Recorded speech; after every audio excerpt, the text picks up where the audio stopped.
गुरु शिष्य संवाद भाग 2. शिष्य गुरूंना विचारतात, गुरु, तुम्ही नेहमी तत्वांना महत्त्व देता. तुम्ही नेहमी तत्व ही सर्वोच्च असतात असं म्हणता. पण गुरु तत्व म्हणजे काय? गुरु सांगतात, तत्व म्हणजे माणुसकीची जपणूक. तत्व म्हणजे चांगुलपणाचा पाया. तत्व म्हणजे जगण्याचा. तत्व म्हणजे अर्थपूर्ण जगण्याचा एकमेव मार्ग. शिष्य गुरूंना परत विचारतात, गुरु, चांगुलपणा आणि तत्व वेगळे असतात?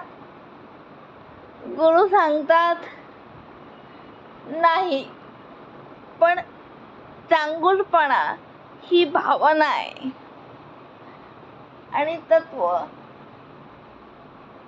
ही चांगुलपणा टिकवण्याचा मार्ग आहे.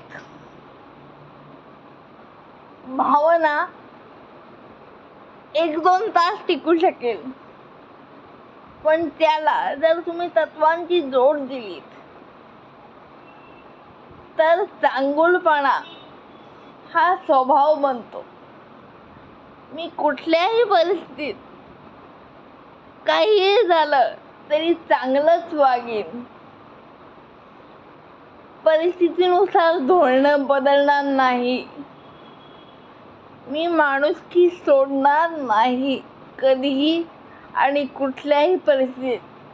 ही निष्ठा माणसामध्ये फक्त तत्व आणि तत्वच आणू शकतात. हा व्हिडिओ बघितल्याबद्दल आपले मनपूर्वक आभार. भेटूया पुढील भागात.